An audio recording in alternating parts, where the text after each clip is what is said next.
ابھی اسی وقت اور انتہائی عزت و احترام کے ساتھ دوسری طرف سے تیز لہجے میں کہا گیا۔ یس سر، ایملی نے کہا اور ریسیور رکھ کر وہ اسٹیج سے اٹھ کھڑی ہوئی۔ آئی ایم سوری، مجھے آپ کے بارے میں علم نہیں تھا، میں معافی چاہتی ہوں، ایملی نے خوفزدہ سے لہجے میں کہا۔ چاہنا یا نہ چاہنا مجھے خواتین کے لیے کوئی معجوب بات نہیں ہے، آپ معافی چاہتی ہیں تو چاہتی رہیں، عمران نے کہا۔ جیکب ادھر آؤ۔ لڑکی شاید اس کی گہری بات کا مطلب ہی نہ سمجھ سکی تھی، اس سے وہ ایک سائڈ پر کھڑے ایک ادھیر عمر آدمی کی طرف متوجہ ہوئی۔ یس مس، اس آدمی جیسے جیکب کے نام سے پکارا گیا تھا تیزی سے قریب آ کر مؤدبانہ لہجے میں کہا۔ انہیں چیف کے آفس میں چھوڑو، ایملی نے اس ادھیر آدمی سے کہا۔ آئیے جناب، جیکب نے مؤدبانہ لہجے میں کہا اور سائڈ پر موجود راہداری کی طرف بڑھ گیا۔ تھوڑی دیر بعد عمران اور اس کے ساتھی اس راہداری سے واقع ایک وسیع لیکن خوبصورت انداز میں سجائے گئے آفس میں داخل ہو رہے تھے۔ آفس ٹیبل کے پیچھے ایک چھوٹے قد لیکن پھیلے ہوئے جسم کے آدمی نے اٹھ کر ان کا استقبال کیا۔ میرا نام ٹامن ہے، میکم نے مجھے فون کیا تھا کہ آپ میرے پاس آئیں گے اور میں نے آپ کی خدمت کرنی ہے، ٹام نے عمران اور اس کے ساتھیوں کے ساتھ باقاعدہ مصافحہ کرتے ہوئے کہا، جبکہ جولیا اور صالح پہلے ہی سائڈ پر رکھے ہوئے صوفے پر بیٹھ چکی تھی۔ عمران نے تعارف کے دوران اپنا تعارف بطور پرنس کرایا، جبکہ باقی لوگوں کو اپنے ساتھی کہہ کر ان کا تفصیلی تعارف کرانے کی ضرورت ہی نہ سمجھی۔ اب بتائیں جناب پرنس کہ آپ کی کیا خدمت کر سکتا ہوں، ٹام نے واپس اپنی کرسی پر بیٹھے ہوئے عمران سے مخاطب ہو کر کہا۔ فی الحال تو ایپل جوس منگوا لیں، باقی خدمت بعد میں، عمران نے کہا تو ٹام بھی اختیار ہنس پڑا اور اس نے ہاتھ بڑھا کر ریسیور اٹھایا اور کسی کو ایپل جوس کے 6 گلاس لانے کا کہہ کر ریسیور رکھ دیا۔ لیجئے، یہ کام تو ہو گیا، اور کوئی حکم؟ اس پر ٹام نے مسکراتے ہوئے قدرے بے تکلفانہ لہجے میں کہا۔ مجھے بتایا گیا ہے کہ تم نے مخبری کا کوئی نیٹ ورک قائم کر رکھا ہے جو یہ ہے کہ انتہائی محدود پیمانے پر لیکن خاصا فعال ہے، کیا واقعی ایسا ہے؟ عمران نے بھی بے تکلفانہ لہجے میں کہا۔ جی ہاں، آپ نے درست سنا ہے، ٹام نے جواب دیا، اور پھر اس سے پہلے کہ مزید کوئی بات ہوتی دروازہ کھلا اور ایک نوجوان ٹرالی لے کر داخل ہوا اندر۔ ٹرالی پر ایپل جوس کے گلاس رکھے ہوئے تھے۔ اندر آ کر اس نے ایک ایک گلاس ان سب کے سامنے رکھا اور پھر ٹرالی ایک طرف کر کے وہ کمرے سے باہر چلا گیا۔ لیجئے، ٹام نے جوس کی طرف اشارہ کرتے ہوئے کہا۔ شکریہ، عمران نے کہا اور گلاس اٹھا لیا۔ یہ مجھے بتایا گیا ہے کہ تمہارے آدمی انتہائی جدید ترین آلات اور مشینری استعمال کرتے ہیں، کیا یہ درست ہے؟ عمران نے جوس کا گھونٹ لیتے ہوئے کہا۔ جی ہاں، یہ بھی درست ہے، ٹام نے جواب دیا، لیکن یہاں کس قسم کے کام کا اسکوپ بنتا ہے؟ یہ چھوٹا پہاڑی شہر ہے، یہاں بس آثار قدیمہ کی قدیم سرنگیں ہیں جنہیں دیکھنے سیاح آتے رہتے ہیں۔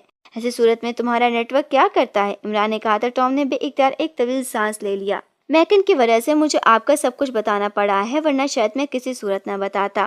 آپ کی یہ بات بالکل درست ہے کہ بظاہر ایسے گروپ کے لیے کوئی کام نہیں ہے، لیکن اصل بات یہ ہے کہ یہاں ریڈ ڈاٹ نے خفیہ طور پر ایک انتہائی قیمتی سائنس دھات جیسے کوڈ میں XX یا XX کہا جاتا ہے دریافت کی ہے، اور یہ دھات بے حد قیمتی ہے۔ ریڈ ڈاٹ اس دھات کو تھوڑا تھوڑا نکال کر یہاں سے ولنگٹن میکن کے پاس پہنچواتا ہے، جو اسے سپر پاورز اور یورپی ملکوں کو فروخت کر دیتا ہے۔ اس میں نصف حصہ میرا ہوتا ہے جو ولنگٹن میں میرے اکاؤنٹ میں خود بخود ٹرانسفر ہوتا رہتا ہے۔ میرے گروپ، جسے کارڈ گروپ کہا جاتا ہے، اس کام کی نگرانی کرتا ہے۔ اس کے علاوہ اسے XX دھات کو نکالنے والوں کی سیکیورٹی بھی میرا گروپ کرتا ہے، اور اس دھات کو ولنگٹن پہنچانے تک کی ذمہ داری بھی میرے گروپ کی ہے، ٹام نے تفصیل بتاتے ہوئے کہا۔ تھینک یو ٹام، تم نے واقعی اپنا بہت بڑا سیکرٹ مجھے بتا دیا ہے، لیکن بے فکر رہو، تمہارا یہ راز ہم لوگوں تک ہی محدود رہے گا، عمران نے جواب دیتے ہوئے کہا۔ مجھے میکن نے آپ کے بارے میں چونکہ تفصیل سے بتا دیا تھا، اس لیے مجھے پہلے ہی یقین ہے کہ ایسا ہی ہوگا، ورنہ تو میں اس بارے میں ایک لفظ بھی زبان سے نہ نکالتا۔ لیکن یہ سب کرتے ہوئے 10 سال ہو گئے ہیں، لیکن آج تک حکومت یا کسی دوسرے گینگ کے لوگوں کو بھی اصل بات کی ہوا تک نہ لگی۔ ویسے بھی گینگ کے لوگوں کو ابھی اصل بات کی ہوا تک نہ لگی۔ ویسے بھی اس دھات کی اب بہت تھوڑی مقدار رہ گئی ہے جو زیادہ سے زیادہ 2 سال اور چلے گی، ٹام نے مسکراتے ہوئے کہا۔ یہاں سرنگوں میں سے ایک سرنگ میں ایک خفیہ اسپتال ہے، کیا تمہیں اس بارے میں علم ہے؟ عمران نے پوچھا۔ میں نے صرف سنا ہے، لیکن وہاں کے بارے میں کوئی کام ہی نہیں پڑا، اس سے صرف سننے کی حد تک ہی واقف ہوں، انعام نے جواب دیتے ہوئے کہا۔ یہاں ان دونوں ایک حکومتی ایجنسی کا گروپ کرنل رچرڈ کی سربراہی میں موجود ہے، کیا اس بارے میں تمہیں کوئی اطلاع ہے؟ عمران نے پوچھا۔ ہاں، یہ 10 افراد کا گروپ ہے جو پورے کیرونا ٹاؤن میں کسی دوسرے گروپ کو ٹریس کرتا پھر رہا ہے، اور اس کا چیف کرنل رچرڈ ہے جو گرین ہلز کالونی کوٹھی نمبر 112 میں رہائش پذیر ہے۔ اس کوٹھی میں انتہائی سخت اور جدید سائنسی حفاظتی انتظامات کیے گئے ہیں، حتیٰ کہ یہ بھی اطلاع ملی ہے کہ اس کوٹھی کو جانے والے گٹرز لائن میں بھی آٹومیٹک سرچنگ اور پکنگ سسٹم نصب کر دیا گیا ہے، لیکن چونکہ یہ لوگ ہمارے معاملے میں مداخلت نہیں کر رہے، اس لیے ہم نے بھی انہیں نظر انداز کر رکھا ہے، ٹام نے جواب دیتے ہوئے کہا۔ ان سرنگوں میں سے سرنگ نمبر 13 کو اندر باہر سے جانے والا کوئی آدمی ہے تمہارے پاس؟ عمران نے کہا۔ سرنگ نمبر 13 وہاں کہاں؟ کیا ہے کوئی خاص بات ہے؟ ٹام نے حیرت بھرے لہجے میں کہا۔ ہاں وہاں ایک خفیہ ہسپتال ہے، کرنل رچرڈ بھی اسی ہسپتال کے سیکیورٹی کے لیے یہاں موجود ہے اور ہم نے اس ہسپتال میں موجود ایک فلسطینی رہنما کو رہا کرانا ہے، عمران نے کہا۔ سرنگ میں ہسپتال، یہ کیسے ممکن ہے؟ ٹام نے حیرت بھرے لہجے میں کہا۔ اس کے چہرے پر شدید حیرت کے تاثرات ابھر آئے تھے۔ تمہیں حیران ہونے کی ضرورت نہیں، جس طرح تم لوگ قیمتی دھات ڈبل ایکس یہاں سے نکال کر فروخت کر رہے ہو اور کسی کو اس بارے میں معلوم نہیں ہو سکا، اسی طرح ہسپتال کو بھی خفیہ رکھا گیا ہے، عمران نے کہا۔ اب آپ صرف ایسا آدمی چاہتے ہیں جو اس سرنگ کے بارے میں جانتا ہو یا کوئی اور خدمت بھی کرنی چاہیے؟ ٹام نے چند لمحے خاموش رہنے کے بعد عمران سے پوچھا۔ صرف ایک کام اور ہے کہ آپ کا کوئی آدمی ہمیں کرنل رچرڈ کی دفاعی مشینری کی رینج سے آگاہ کر دے اور اس سے بڑھ کر کے رینج کا P0 ہمیں مہیا کر دے، عمران نے کہا۔ تو آپ کرنل رچرڈ تک پہنچنا چاہتے ہیں؟ ٹھیک ہے، ہمیں اس سے کوئی دلچسپی نہیں ہے، میں ابھی آرڈر کرتا ہوں۔ یہ تمام معلومات کام کی ہیں، ٹام نے کہا اور ریسیور اٹھا کر اس نے تیزی سے نمبر پریس کرنے شروع کر دیے۔ یس باس، ایک نسوانی آواز سنائی دی۔ رولینڈ سے بات کراؤ، ٹام نے کہا اور ریسیور رکھ دیا۔ پھر تقریباً 5 منٹ بعد فون کی گھنٹی بج اٹھی تو ٹام نے ہاتھ بڑھا کر ریسیور اٹھا لیا۔ یس، ٹام نے کہا۔ رولینڈ بات کر رہے ہوں باس، دوسری طرف سے ایک مردانہ آواز سنائی دی۔ تمہاری duty green Hills colony area میں ہے، ٹام نے پوچھا۔ یس باس، مجھے ایریا میں ہی گرین ہلز کالونی آتی ہے، دوسری طرف سے مؤدبانہ لہجے میں جواب دیتے ہوئے کہا گیا۔ گرین ہلز کالونی کی کوٹھی نمبر 112 میں ایگریمنٹ سیکرٹ ایجنٹی کرنل رچرڈ رہائش پذیر ہے، کیا تمہیں معلوم ہے؟ ٹام نے پوچھا۔ یس باس، میں اس سلسلے میں تحریری رپورٹ دے چکا ہوں، رونالڈ نے کہا۔ مجھے یاد ہے، لیکن تم نے اس رپورٹ میں یہ نہیں لکھا کہ انہوں نے کوٹھی کی سیکیورٹی کے لیے کس رینج کی مشینری نصب کر رکھی ہے، ٹام نے قدرے سخت لہجے میں کہا۔ اوہ یس باس، یہ میں نے نہیں لکھا، بلکہ ایسی پہلے کبھی چیکنگ نہیں کی گئی، رونالڈ نے جواب دیا۔ مجھے یہ رپورٹ فوری چاہیے اور رپورٹ 100% درست ہونی چاہیے۔ بولو، کتنی دیر میں رپورٹ دے سکتے ہو؟ کم از کم کتنا وقت لگے گا؟ ٹام نے کہا۔ صرف نصف گھنٹہ باس، دوسری طرف سے کہا گیا۔ اوکے، میں تمہاری رپورٹ کا انتظار کروں گا، ٹام نے کہا اور ریسیور رکھ دیا اور پھر رونیل سے ہونے والی تمام گفتگو دہرا دی کیونکہ لاڈر کا بٹن پریس نہ کیا گیا تھا، جس کی وجہ سے عمران اور اس کے ساتھی رولینڈ کی آواز نہ سن سکے تھے۔ اور پھر تقریباً نصف گھنٹے کے بعد فون کی گھنٹی بج اٹھی تو ٹام نے ریسیور اٹھا لیا۔ رولینڈ لائن پر ہے باس، دوسری طرف سے ایک نسوانی آواز سنائی دی۔ کراؤ بات، ٹام نے کہا اور اس کے ساتھ ہی اس نے خود ہی لاؤڈر کا بٹن پریس کر دیا۔ رولینڈ بول رہا ہوں باس، بٹن پریس ہوتے ہی ایک مردانہ آواز سنائی دی، لہجہ بےحد مؤدبانہ تھا۔ کیا رپورٹ ہے؟ ٹام نے پوچھا۔ باس، میں نے گرین ہلز کا کالونی کی کوٹھی نمبر 112 کے دوبارہ سپر X01 سے چیک کیا ہے، وہاں نصب تمام machinery high level star 600 range کی ہے اور اس کے ساتھ ساتھ یہ بھی بتا دوں کہ یہ لوگ اس وقت بے چکنہ نظر آ رہے ہیں، ایسا لگتا ہے جیسے انہیں کسی طرح سے حملے کا خطرہ ہو، رولینڈ نے کہا۔ کیا جو رینج تم نے بتائی ہے وہ حتمی ہے؟ ٹام نے کہا۔ یس باس، یہ بات حتمی ہے، رولینڈ نے کہا۔ اوکے، ہمیں اپنی رپورٹ مکمل کرنی ہے اور بس، ٹام نے کہا اور ہاتھ بڑھا کر اس نے کیڈل دبا دیا اور پھر ٹون آنے پر مزید 3 بٹن پریس کر دیے۔ سولجر بول رہا ہوں، دوسری طرف سے ایک مردانہ آواز سنائی دی۔ لاڈر کا بٹن چونکہ پہلے ہی پریس تھا، اسے دوسری طرف کی آواز بخوبی سنائی دے رہی تھی۔ سولجر، مجھے فوری طور پر ہائی لیول اسٹار 600 رینج کی مشینری کو بے اثر کرنے والی P0 چاہیے، کیا یہ ہماری خصوصی اسٹور میں موجود ہے؟ ٹام نے کہا۔ یس باس، دوسری طرف سے جواب دیا گیا تو ٹام کے چہرے پر یکلک چمک آ گئی۔ اس کی کیا قیمت ادا کی گئی ہے؟ ٹام نے پوچھا۔ $20 لاکھ، سولجر نے چند لمحوں کی خاموشی کے بعد کہا۔ اوکے، تم اسے فوری طور پر میرے آفس پہنچا دو، ابھی اور اسی وقت، ٹام نے کہا۔ یس باس، دوسری طرف سے کہا گیا تو ٹام نے اوکے کہہ کر ریسیور رکھ دیا۔ ہم آپ سے منافعت نہیں لیں گے، آپ $20 لاکھ دے دیں، ٹام نے مسکراتے ہوئے کہا، اور بغیر کسی معاوضے کے تمہیں واپس بھی مل جائے گی۔ عمران نے کوٹ کے اندرونی جیب سے چیک بک نکالی اور میز پر موجود قلم ندان سے ایک بال پوائنٹ اٹھا کر اس نے ایک چیک پر اندراجات کیے اور پھر مخصوص دستخط اور کوڈ وغیرہ لکھ کر اس نے چیک بک سے علیحدہ کر کے چیک ٹام کی طرف بڑھا دیا۔ یہ سینٹرل بینک آف ایکریمیا کا کریڈٹ چیک ہے، عمران نے کہا تو ٹام نے چیک لے کر اسے غور سے دیکھا اور پھر اسے چیک طے کر کے اندرونی جیب میں رکھ لیا۔ بہت شکریہ، کوئی اور خدمت ہو تو بتا دیں، مجھے آپ کی ہر خدمت کے لیے مسرت ہوں گے، ٹام نے قدرے مسرت بھرے لہجے میں کہا۔ وہ اس آدمی کی بات رہ گئی جو اس رنگ نمبر 13 کے بارے میں اچھی طرح جانتا ہو، عمران نے کہا۔ اوہ ہاں، میں معلوم کرتا ہوں، ٹام نے ریسیور کی طرف ہاتھ بڑھاتے ہوئے کہا۔ لیکن آپ نے فون پر سرنگ نمبر 13 کا خصوصی طور پر ذکر نہیں کرنا، عمران نے کہا۔ ٹھیک ہے، جیسا آپ کہیں، ٹام نے کہا اور اس کے ساتھ ہی اس نے ریسیور اٹھایا اور نمبر پریس کرنے شروع کر دیے۔ آخر میں اس نے خود ہی لاؤڈر کا بٹن بھی پریس کر دیا، دوسری طرف گھنٹی بجنے کی آواز سنائی دی اور پھر ریسیور اٹھا لیا گیا۔ جارج بول رہا ہوں، دوسری طرف سے ایک بھاری سی مردانہ آواز سنائی دی۔